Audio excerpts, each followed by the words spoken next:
Welcome back to the South Stands, a Buckeye football podcast by Ohio State fans, for Ohio State fans. From the West Coast, I'm your host, Zach Moore. Today is Thursday, October 10th, 2024, and it's just going to be a two-man show today. I'm very happy to be joined once again by our man on the ground in Cleveland, Chad Plummer. CP, what's the word from the 216? Hey, what's up, buddy? It's the word for the 216, man. It's like Thursday, and we're going to be in Eugene this weekend. Oh, man. Number 3. That's what the fuck is up. I'm freaking out. Yeah, man. It is excited, man. We've been looking forward to this weekend for 6-7 months. It's going to be. It's going to be chock full of action, and there's some other juicy games too that maybe we should talk about. So we do have a full task list tonight. Our man PVH is here in the Bay Area in San Francisco. I'm going to be watching the game with him, as you know, CP. He's meeting up with some other friends, so we gave him the night off. And yeah, his night's on. It's actually not. It's off the podcast, but it's on. just the 2 minutes we talked to him. So yeah. Dude, go box. Just let it go, dude. Like, all right, ride the wave. Man. Yeah, we might want to give him a second crack at his score prediction. I don't know what you think, CP. I think maybe he was a little, perhaps under the influence of that gummy he had before he jumped on. Exactly, dude. Insert here. I think it might. So we do have a full task list, my friend. I want to take a quick look back at last Saturday's 35-7 win over Iowa, because I want to get your thoughts, Chad. You and I didn't really get to talk about that game. We'll spend just a couple minutes on that. Then, of course, we're going to spend most of our time diving into that colossal number 2 versus number 3 matchup happening in Eugene this Saturday as the Buckeyes visit Autzen Stadium for the first time in almost 60 years. And then if there's time at the end, we can look at some of these other matchups happening around the country. The Red River rivalry in Dallas with number 1 Texas taking on number 18 Oklahoma. Yeah. And then maybe we look at number 4 Penn State visiting USC. That could be an interesting matchup as well. But first, actually, before we get started, I don't know if you can hear that in the background. The Blue Angels have just started practicing again. That was Paige. He just had his second gummy. You hear that? Yeah.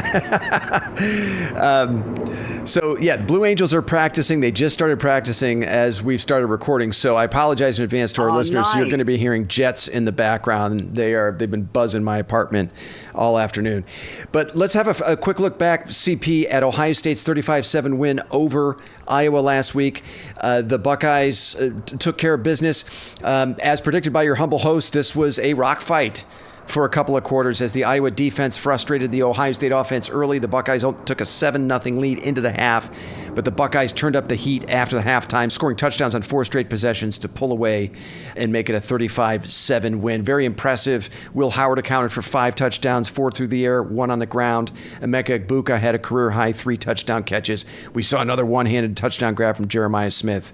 Buckeye rushing attack looked great, over 200 yards at 5.1 yards per carry, and the Silver Bullets forced quarterback Cade McNamara into 3 turnovers, sacked him 4 times. CP, why don't you give me a few thoughts on last Saturday's performance? I'll tell you what, man. Thinking about it, I would have thought, in that first couple, quarters you alluded to, that Cade McNamara had, he only had 98 yards passing in the fucking game. You know what I mean? It's kind of bizarre. It seems like he had more than that. But, you know what, I think the defense, they stepped up. They, obviously there's a couple plays they slipped up on. But you know what? I think as a whole, in the offensive line, boy Kramer, he's all down on the Sox O-line. But he's still down on him? I feel like they're coming he's still down on him, man. Damn, Kramer, tough grader. Yeah, I know. K2, man. I feel like they're coming together as a unit. I agree. I think they're literally. For one, when I can actually say that I'm so stoked about the offensive line, where in the direction we're headed in. Yeah. Because usually it's Debbie Downer shit, oh fuck, suicide hotline shit. But I'm excited about it. They're coming together as a unit and they're looking good. Will Howard, maybe a little bit more snap on his passes, but he's overall he's been balling out, and what can you say about a running game? It's ridiculous, and that all stems from the trenches. So I'm worried for Oregon this weekend. Well, we're going to go to that, so I'll stop right there. Yeah, Ohio State, Iowa. I was super happy about the way things ended up. I think this team's coming together. Like they're starting to gel a little bit. You get that kinks out, and we had that cakewalk schedule for the first few games. Get that shit all like that. I think I'm excited, man. I'm how I like to be excited. I'm excited. I love it. Yeah, I think it was a really good tune-up for Oregon. I thought they played really well. Now, you heard my game recap on Sunday, so I'm not going to repeat all of what I said on Sunday here. But and it was very nice, by the way. Thank you, CP. But I do want to share a couple of stats coming out of that game that I think add some important context to this victory. Now, these are from Bill Landis's post-game column on Sunday. Landis wrote that Ohio State's 412 yards of offense and 6.3 yards per play were the most Iowa has allowed since the 2021 Big Ten championship game against Michigan. And Ohio State was just the fifth offense to average better than 5 yards a carry against Iowa's defense in the run game since 2018. And that average was actually up over 6 yards for much of the game before the starters went out. So I think that lends some important perspective to just how well the Ohio State offense is clicking right now, to your point, CP. And I think, if you were wondering, was this a good win over Iowa or not? I mean, certainly when we look at the way they performed against the Iowa defense, this is a very good Iowa defense. And I think there was a lot to like about that performance for the Buckeyes. I did a little bit more digging on the defensive stats for the Buckeyes, and I mentioned some of these on Sunday. But right now, the Silver Bullets are number one in the country in total defense, defensive yards per play, scoring defense, and in stop rate. They're number 3 nationally against the run. They're 4th against the pass. And they've been creeping up the rankings in lost yardage plays and turnovers as well. CP, I've been bitching about the lack of those plays over the last couple of years. They're creating significantly more lost yardage plays and turnovers than at any point over the last 4 seasons. And that has not come at the expense of allowing explosive plays to the opponent. The Buckeyes are number 1 in the country in opponent scrimmage plays of 20-plus yards and 30-plus yards. They're not allowed to play over 40 or 50. Now, those gaudy numbers will certainly be tested this Saturday against the best offense they will face during the regular season, I think. But I think those numbers are real, man. Dude, I'll tell you what, man. I'm sitting here and I felt like there was a tear coming to my eye. Because when's the last time that we've ever even been able to have a conversation where we are in the top 10 of anything like that? Everything. Defense? Like that's yeah, man, it was a long walk in the desert for the defense there for a couple of years. They were much better last year, but where they were deficient, and you know how I feel about this, they were deficient in those lost yardage plays and turnovers. But so far, they're 12th nationally in sacks. They're tied for 20th in tackles for loss, and they're tied for 26th in takeaways. Way, way, way better in those areas than they were a year ago. So that's awesome. CP, I'm going to kick this back to you. Any other thoughts on the Iowa game before we start looking at Oregon? No, I mean, not really. I say Christmas, but he was 21-25. You know what I mean? Like Will Howard, very accurate. Will Howard, I mean, I love how the defense shut down Caleb Johnson. He's running his fucking they were great. Ball. They could play a state with a recruiting guy wouldn't even went there. Dude, whatever, man. Just shut his ass down. So I loved that. I'm going to bring that up, but other than that, man, I was overall happy with the performance. Obviously, we can get better. Certain aspects of the offensive line, everything. We just keep getting better every week, and that's the most important thing, and that's what it's got me all fucking smiley face. Okay, buddy. Well, on that note, let's turn our attention to this Saturday night. Number 2 Ohio State versus number 3 Oregon in Eugene. This is Ohio State's first visit to Autzen Stadium since 1967. This game is a 7:30 p.m. Eastern kick on NBC and Peacock. The line is Ohio State -3. The over-under is 53.5. Ohio State leads the all-time series between these two schools 9-1, and that includes a win over the Ducks in the 2015 CFP National Championship game. Oregon comes into this game at 5-0. They're ranked number 3 in both the AP and coaches polls. And as we noted earlier on this podcast, Oregon got off to a slow start this season with a pair of narrow home wins over Idaho and Boise State. Now, the Ducks have since found their footing, it would appear, with decisive road wins at Oregon State and UCLA, as well as a 31-10 win over Michigan State last Friday in Eugene. It's a very talented Oregon squad. that is 6th nationally in the 24/7 Sports Team Talent Composite. Ohio State, by comparison, is number 3, so this is a top 10 matchup in that regard. So, okay, CP, I want to start by looking at the Oregon offense against the Ohio State defense. Then we'll flip it around and break down the Ducks defense against the Buckeye offense. Then we'll fire up the concernometer for the first time this season and move into score predictions. Now, the Oregon offense is led by 6th-year senior quarterback Dylan Gabriel, the Oklahoma transfer.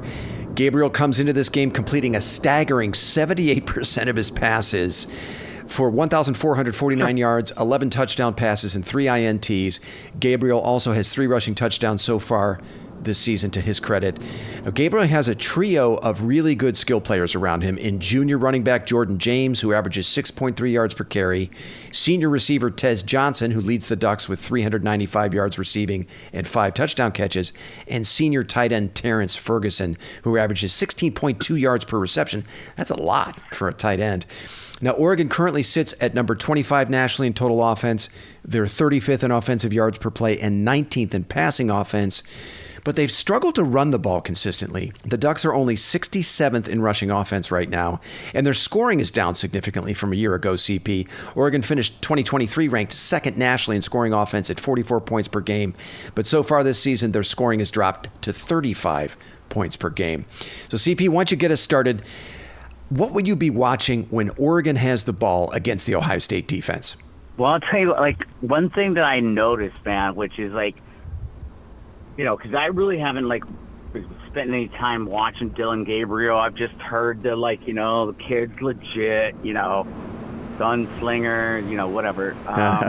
So, but I noticed that, like, first couple drives, like, I mean, he doesn't have that much zip on the ball. I mean, like, I feel like from what I saw with Michigan State, like, you know, Michigan State, like, had 2 huge turnovers, which fucked up, like, their whole thing as we were, like, texting back and forth, because, like, they outplayed, like, for that first, like, you know, first quarter of that game, they outplayed Oregon. Like, I mean, it wasn't even a question, but that defense in that first couple of drives, they were putting pressure on Gabriel. Yeah. And he made some bad decisions, throwing it up into the, you know. Yeah, 2 red zone picks. In the end zone. Yeah, man, like, I'm telling you. So, he's going to have to, like, fucking do a whole, like, black and white from last week, because a Michigan State defense pressuring that, like, the Oregon O-line, man, is, like, it's questionable as is. So, like, I mean, our defense is, you know, times, like, you know, quad versus Michigan State. So, you know, I feel like if we get that pressure on him, like, he's going to make a lot of mistakes on Saturday, man. Big stage, like, that defense coming in, like, you know, that O-line's questionable. I mean, I think, like, you know, he's going to be in some trouble, I think. I heard both Bill Landis and Jay Book talk about the interior of the Oregon offensive line as a potential matchup advantage for the Buckeye defense. Apparently, Oregon was dealing with an injury to one of their guards, I think, that forced them to play a walk-on at center earlier this season. They've since made a change there, and the interior of the offensive line has been much better. But as a team, Oregon is only grading out at 65 in run blocking, according to PFF, which probably explains why they're all the way down at 67th nationally in rushing offense. Now, they do have a pair of NFL tackles in Josh Cornelly and Johnny Cornelius. It's Connerly. Connerly and Cornelius against Jack Sawyer. Johnny Cornelius, what a name. Connerly and Cornelius against Sawyer and Tuimoloau should be a really good matchup. I'm looking forward to that. But it does seem like there could be an advantage for Tyleik Williams and Ty Hamilton against the interior of that Oregon offensive line, to your point. I'm also going to be watching the Ohio State linebackers and safeties in coverage against tight end Terrence Ferguson. Ferguson's a good player, man. He was first team all Pac-12 last year. The Ohio State defense was much better in coverage last Saturday against Iowa's Luke Lachey than they were against Michigan State's tight ends. But, you know, the Oregon offense is a lot more for the Buckeye defense to worry about. They're not going to be able to devote the same level of attention, I don't think, to stopping Ferguson as maybe they were Luke Lachey. I mean, last Friday against Michigan State, Ferguson had a 62-yard catch and run on a screen pass. Did you see that? He's a super athletic tight end. Yeah, that was sweet. Dangerous weapon for them. So that's one matchup that has me a little worried for Ohio State. Finally, I thought this was interesting. Oregon is tied for. I think ransom sticks him. I mean, I think if they choose to defend or to defend Ferguson with their safeties, we'll be okay. It's if he gets matched up on one of our linebackers is where I'd be a little bit worried. It'll be interesting to see how Jim Knowles plays that. I would prefer it to be Reese, if anyone. Yeah. Finally, Oregon is tied for 8th nationally in scrimmage plays of 50-plus yards. 6 different players for Oregon have at least one scrimmage play of over 50 yards. But Oregon right now is 93rd nationally in red zone conversion percentage. By comparison, the Ohio State offense is tied for first in red zone conversion percentage. So I think the key for the defense in this game for Ohio State, which, as I mentioned earlier, has been really good at preventing long scrimmage plays, is to eliminate the big play and force Oregon to execute in the red zone. I think Oregon wants to get Jordan James and Tez Johnson in one-on-one matchups on the perimeter where, one missed tackle and they're off to the races. I think that's how they want to play. So Ohio State linebackers and defensive backs, man, they have to tackle extremely well on Saturday night, I think, in my view. Right. All right, well, let's do this. Let's flip it around and have a look at the Oregon defense against the Ohio State offense. Now, Oregon comes into this game 10th nationally in total defense, 18th in defensive yards per play. They're 18th against the pass. They're 24th against the run. They're also 24th in stop rate. Now, for context, Ohio State is number 1 in stop rate defensively. The Ducks are tied for 16th nationally in sacks, but they're not a defense that forces a lot of takeaways, at least not so far this season. Oregon is tied for 96th nationally in takeaways. Now, the strength of this Oregon defense is up front. They're very athletic there with defensive tackle Derek Harmon, the Michigan State transfer, and edges Jordan Birch and Mateo Uyunglele. He's DJ's younger brother. There are 11.5 sacks between those 3 players, and Harmon and Birch are among the country's leaders in pressures with 25 and 21 respectively.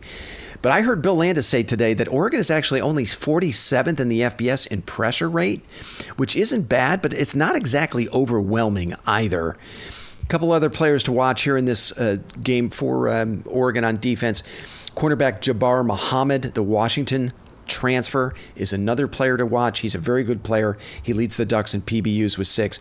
Also, keep an eye on linebacker Bryce Betcher. There goes the Blue Angels again. Bryce Betcher is a versatile athlete. He was also a baseball player, and he's their leading tackler. So he's another player to keep your eye on. So CP, I'm going to kick this back over to you.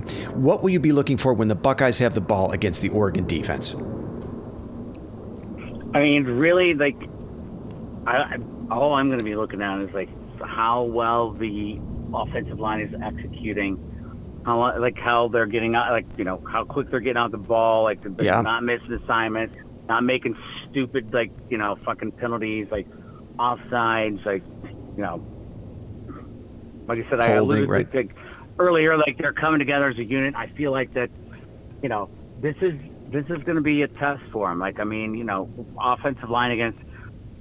Defensive line against Iowa, they're but prior 3 games, obviously fucking marshmallows, and we still didn't look that great. So, but I think we're getting better, and I think they're starting to gel as a unit. So I think that's going to be the key.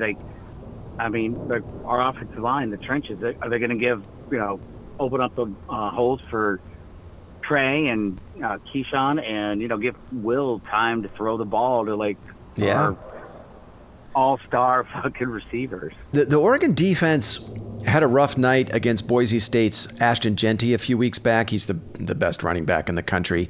And I think we probably all concluded after that game that, Oregon can't stop the run. But I think now, with the information we have now, it was much more about Jeanty's greatness than anything else that they struggled. But the Ducks have seen 2 good rushing offenses so far, including Boise State, of course, and Oregon State. The Beavers right now are 6th nationally in rushing offense, and in that game, the Ducks held them to 4.1 yards per carry, which is about 1.5 yards below their season average. But 4.1 yards per carry wasn't exactly shutting them down either. And I think the Buckeyes, as I mentioned, showed last week against Iowa, which is a program built on stopping the run, that they can run the football on anyone. Quinshon Judkins and Trey Henderson both come into this game averaging 8 yards a carry. And it feels like we haven't yet seen either back fully unleashed this season. So I'm thinking, CP, on the road in a very noisy stadium against an Oregon defense that wants to get after the quarterback, this seems like the perfect spot to lean on Judkins and Henderson and the creativity of Chip Kelly and his run game concepts. At the same time, 100. right? Go ahead. No, I said 100%. Like, allowing 101.4 yards per game. I feel like this could be like, a 200, like pushing the 300 yard, like, between those two that we have back there, like Ray and Keyshawn. I mean, like they're allowing 101.4 yards against these teams that they played this far. Come on. Yeah. Like, I don't know how they're going to, like, that offensive line, what we just talked about a couple minutes ago, this could be a big, big day on the ground. That's my instinct as well. At the same time, though, I don't think Ryan Day and Chip Kelly are going to allow the Oregon defense to dictate their approach on offense. We saw it last week against Iowa when the passing game committed 2 turnovers late in the second quarter, right? There was the fumble by Jeremiah Smith and then the interception by Will Howard. The Ohio State offense did not go into a shell in the second half. I mean, they came out chucking it. Howard had 3 touchdown passes after the half. And I personally don't think there's a secondary in the country that can stop Jeremiah Smith and Emeka Egbuka. I mean, if there were, and I don't think it's the Oregon secondary. If there were, all due respect to Oregon, they have good players. I just don't think there's any secondary that can cover those two. And as you've mentioned, it looks like the Buckeyes are going to be getting the steady hand of Carnell Tate back for this game, which is huge. Now, I would like to see Will Howard take better care of the football. He's had an interception in each of the last 3 games, but he's only been sacked twice this season. And to your point, CP, the offensive line has been pretty good in pass protection. Now, a lot of people think this is going to be a different kind of a test for the Ohio State offensive line going against a more athletic front than what they saw against Iowa. Derek Harmon and Jordan Birch, they are NFL defensive linemen to be sure. But, I'm thinking back to last season against both Penn State and Michigan when the Ohio State offensive line wasn't nearly as good as they are now. Those defensive lines didn't overwhelm Ohio State, right? I mean, they made their share of plays, but I thought the offensive line held its own, right, in both of those games against those defensive fronts. And I would say those defensive fronts, last year, Michigan and Penn State are at least as good, if not better, than this Oregon defensive front. So, and, the Ohio State offensive line is leaps and bounds better than it was than last year's unit. So I have a feeling the offensive line is going to play well in this game, CP. CP, I'm going to kick this back to you. Any other thoughts about the Ohio State offense against this Oregon defense? No, but just one last thing on Howard. Like, I would I'd like to see what he's got pressure on him, man. Like, he the interceptions he has made. Like, I feel like he's kind of there's a little panic. Like, all right, I'm just gonna throw it and then he's gonna go out. Number 4 is gonna go up and grab the ball. Well, no, you can't. Right. Yeah, that's gonna work sometime, but no, not this game. You've got to make better decisions. Just throw the ball away. Don't just throw it up. Run. Get your ass fucking thrown down to the ground. Just don't turn the ball over. Yeah, man, it's a fine line, isn't it, right? Because in games like this, you want to be aggressive and you want to let your playmakers make plays. And there are instances where, the right call is, well, I can see Jeremiah is covered, but I think he has the advantage anyway. I'm going to let him make a play. And then there are other moments where, like the interception to Egbuka last week, right, at the end of the second quarter.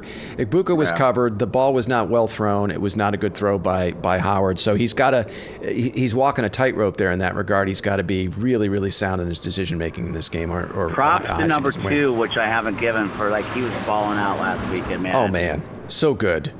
So good. I mean, I had a little homage to Egbuka on Sunday's pod. I mean, there go the Blue Angels again. I feel like they're flying right over my apartment.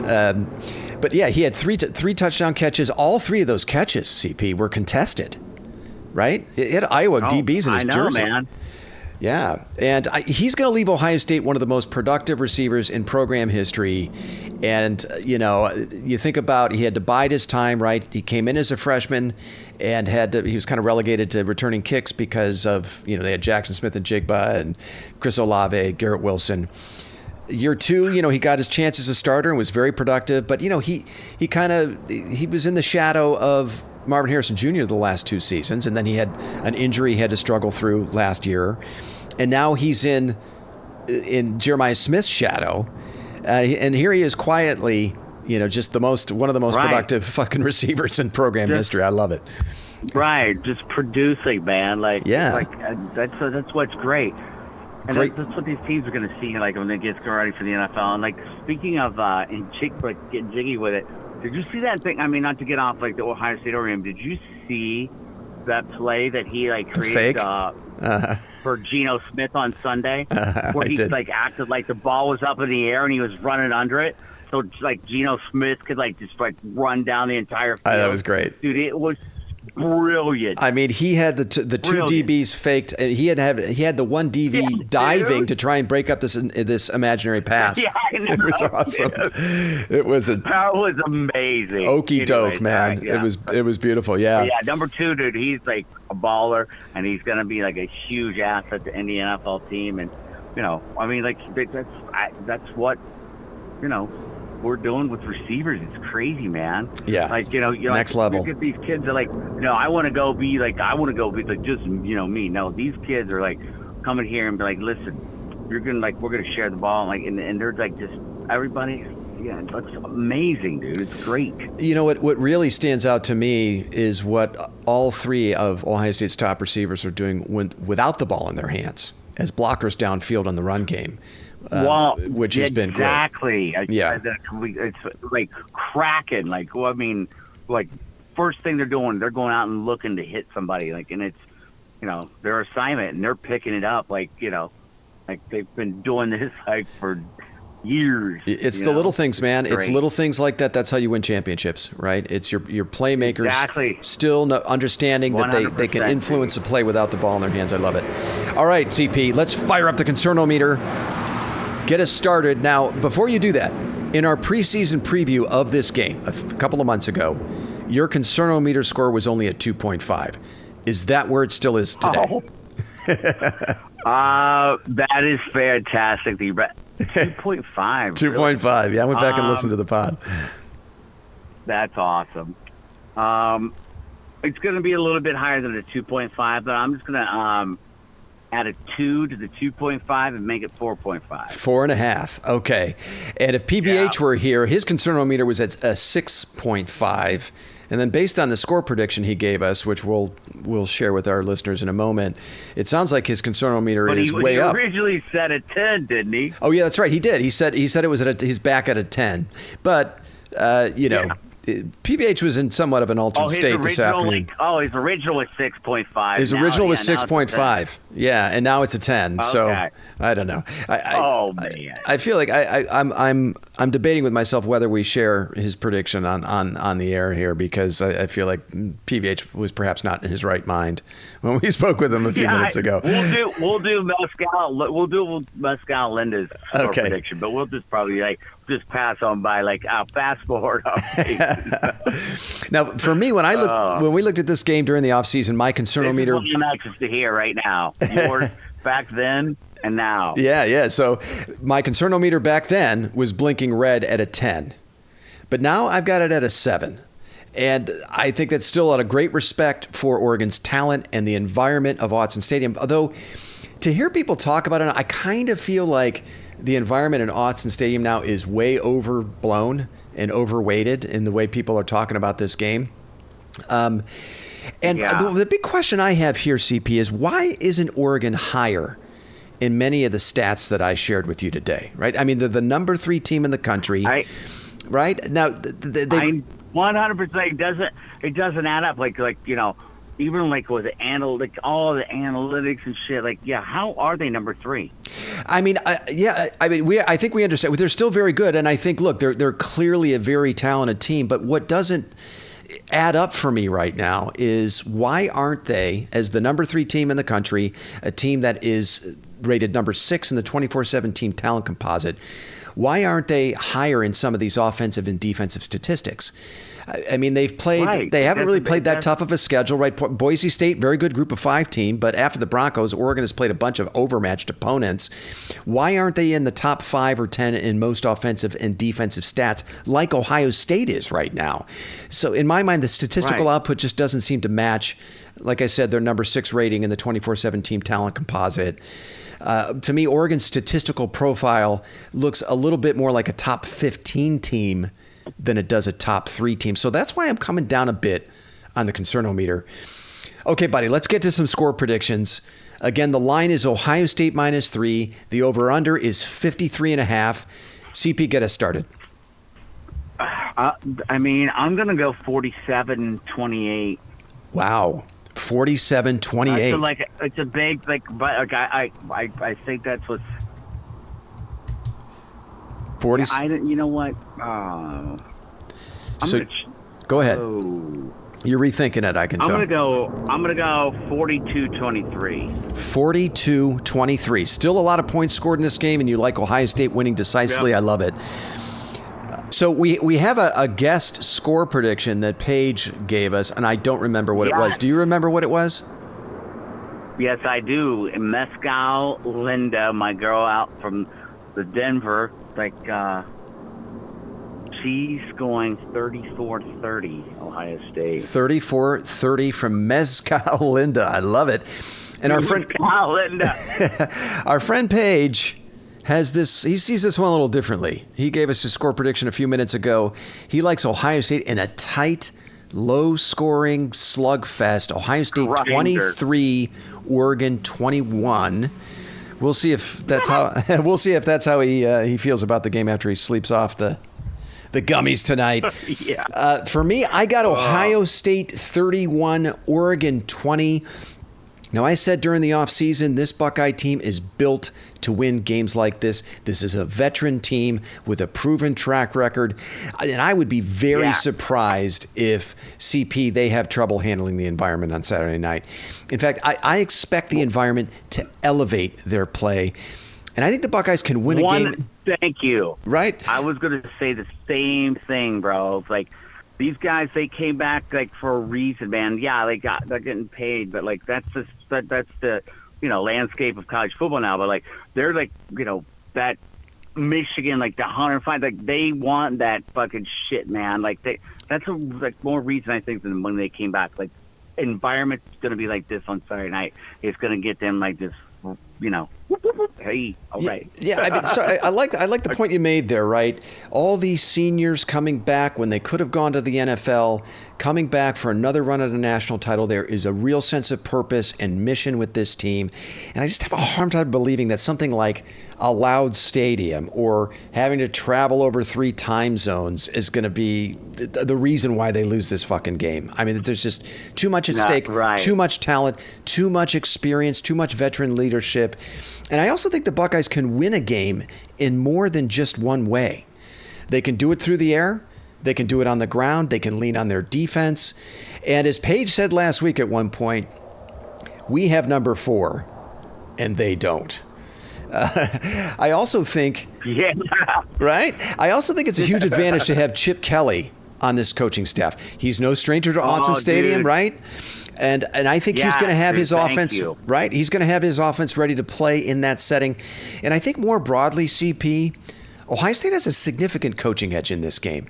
I mean, Chip Kelly, with his resume and experience against any college defensive coordinator, I think is always going to have the edge. And then on the other side of the ball, you have Jim Knowles with a senior-laden defense against a 35-year-old first-time offensive coordinator in Will Stein. Stein is in his first year with Oregon. At this time a year ago, Stein was a quarterbacks coach at the University of Texas San Antonio. So I also love the experience, and I think Ohio State has in coaching, and I think they have a real edge there. And look, this is no disrespect to Oregon. I just see a lot more advantages for Ohio State in this matchup, both from a player personnel standpoint and coaching. All right, buddy. Well, listen, let's do this. There's 2 other games I want to have a quick look at before I let you go. The first is number 1 Texas against number 14 Oklahoma in the Red River rivalry. That's in the Cotton Bowl in Dallas. The game is a 3:30 p.m. Eastern kick on ABC. The line is Texas -14.5. Now, after a 2-game absence, your boy CP Quinn Ewers is expected to play for the Longhorns. CP, who do you like in this game? That's a lot of points, man. 14.5, yeah. If it were in, Oklahoma, I would take Sooners all day. Neutral field. I don't know. It's the Oklahoma offense. They just I've seen them play one. Yeah. Maybe 5 or 6 quarters. They're I mean, I don't know, man. Like, there's nothing to be like, hey, oh, wow, they're okay. No, they're average at best. Yeah, I agree. And Texas is so good on both sides of the ball.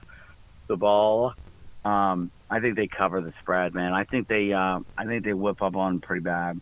Yeah, Oklahoma won this game last season. It was the Longhorns' only regular season loss, and Texas still made the playoff. I don't think that happens this time. Like you, I like the Longhorns to win, and I think they cover. Okay, buddy, one last game I want to look at before I let you go. Number 4, Penn State visits unranked USC. This game is also a 3:30 p.m. Eastern kick on CBS and Paramount+. The line in this game is only Penn State -4. The over-under is 50.5. Now, we know USC is coming off a 24-17 loss at Minnesota last week. Ugh. I think it's fair to say I was a tad premature in my pick of USC in the Big Ten title game, CP. Yeah, man. Whoops, I got a little over my skis on that one. CP, who do you like in this game? I mean, that's a fucked up line, man. Like, really? Like, I mean, if I were going to bet, I would probably take USC at the points. I don't think they're going to win the game, but I'd probably take the points because I think everybody, the average better, they're going to take Penn State. Okay. Well, at Penn State, they just, you know what I mean? But I would take USC with the points, Penn State to win the game. In a close one. Okay, got it. Yeah. Yeah, I know Penn State has a top 5 defense. I know they're improved on offense with Andy Kotelnicki calling the plays there. Now Penn State is 22nd nationally in total offense, which is a huge improvement over last year. I'm just not buying them as a top 5 team, though. And it doesn't look like Vegas is either, CP, not with that line. Right. And then, I was listening to James Franklin was bitching about the travel to Southern California and how the length of the runway in college. Oh, they need to spin the air. Runway. Yeah, isn't long enough for large jets, so they have to fly out of Harrisburg. We're going to fly out of Harrisburg. I mean, it just feels like he's already building in an excuse for Penn State not playing well in this game. Now, the stats say I should be picking Penn State, but fuck it. On intangibles, I'm picking USC to win this game by a touchdown. All right, buddy, that was a nice effort. Why don't we end things there? For our listeners, check your feeds for a recap of the Oregon game on Sunday afternoon. Until then, thanks so much for listening, and go Bucks.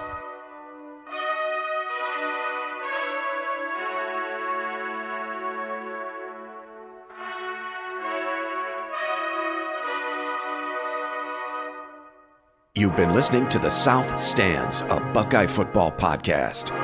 Follow us on X at South_Stands.